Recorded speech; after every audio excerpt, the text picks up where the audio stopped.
Now, before our next speaker, I want to take just a couple, 3-4 minutes myself and share with you a little bit about what this is all about: faith, family, and freedom. Why is that our theme today? Well, let me share with you that today I'm thankful to be gathered in a nation that I believe history will recount as one of the greatest nations that has ever graced this planet. From our fiscal prosperity to technological advances, from our natural resources to our land's vast beauty, these are a few of the many aspects to America that one could point to as elevating us above all other nations on the globe. Yet what truly distinguishes us from the rest? Why is it that our nation has been so abundantly blessed in ways that no other nation has been blessed? I would contend that our blessings result from the foundation upon which our nation was built: faith, family, and freedom. Let me very briefly speak to each idea, and in so doing, hopefully shed some light on just why we selected this theme this year. First and most importantly is the role that faith played in the founding of our nation. In my view, it is inexcusable to see how we have allowed certain elements of our society to rewrite history in a manner that excludes the reality that our nation was founded upon Judeo-Christian principles. You will no doubt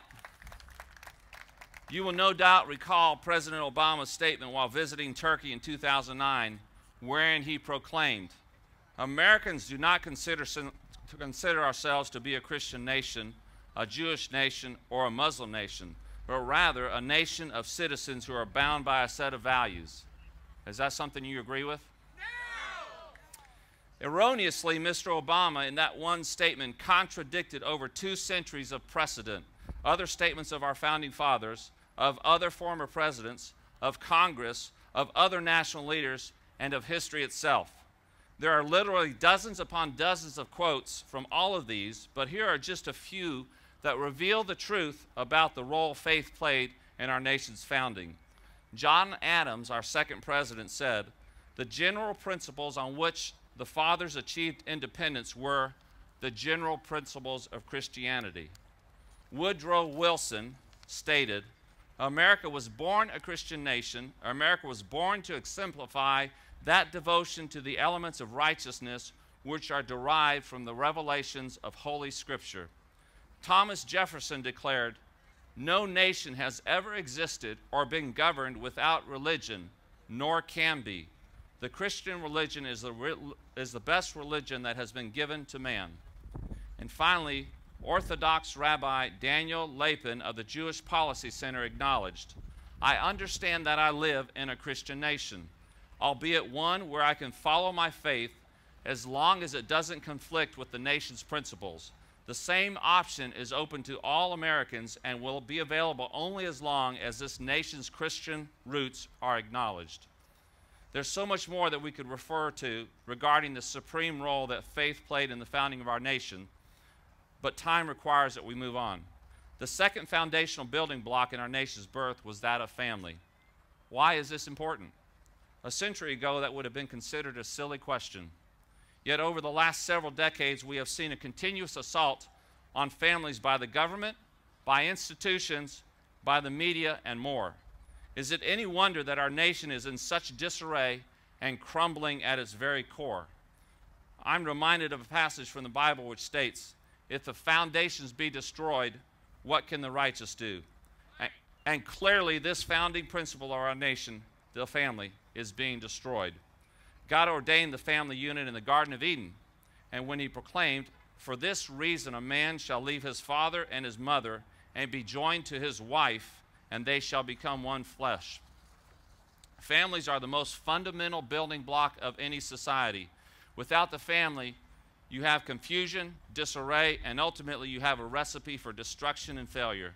And so if we had the time, I believe we could parallel the decline of our nation with the decline of the family.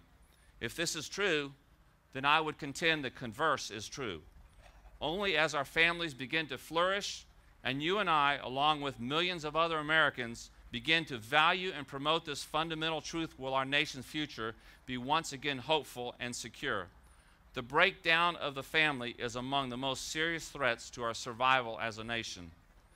Time requires, though, that I move on to the third foundation of our nation, freedom. As Americans, we speak much of freedom. Yet just what does freedom mean? We've heard it said that freedom isn't free. And how many of you here today would agree with that particular statement? But here's where the rubber really meets the road. Do our actions align with our words?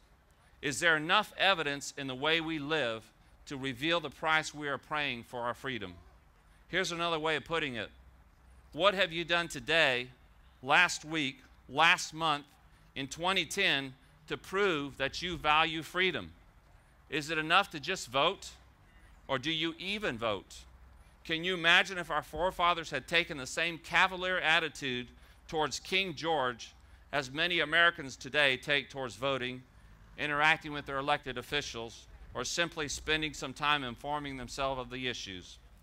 If there's one challenge I would like to give to you, everyone here today, it is this: to pay the price for the freedom that was given to us at such a great cost.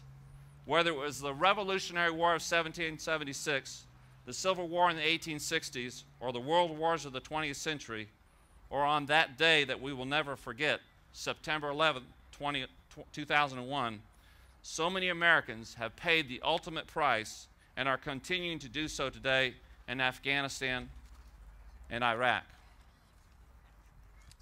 So what sacrifice will you make for freedom today?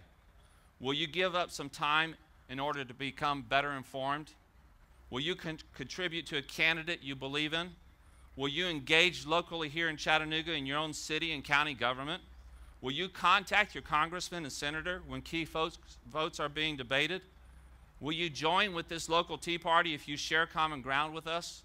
But ultimately, will you pay a price for your freedom? It was Ronald Reagan, a man who I deeply admire, who said, "Freedom is never more than one generation from extinction. We didn't pass it to our children in our bloodstream. It must be fought for, protected, and handed on for them to do the same.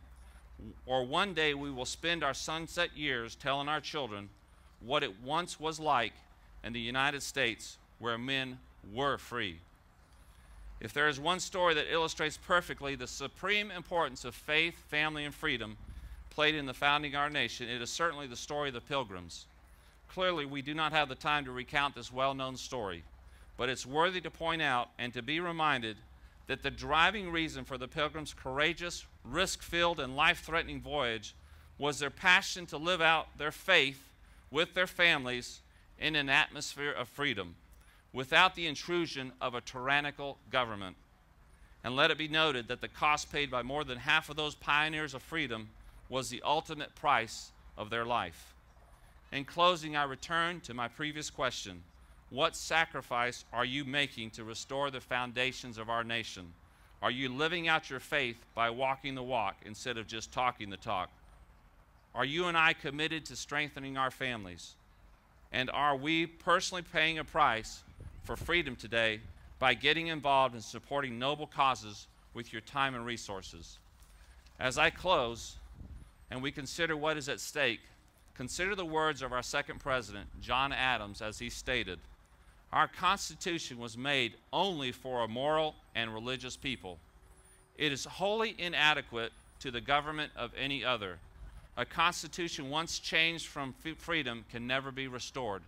Liberty once lost is lost forever." Sobering thoughts, and hopefully ones that will stir us all to pay the price today to ensure our freedom's preservation tomorrow. Thank you.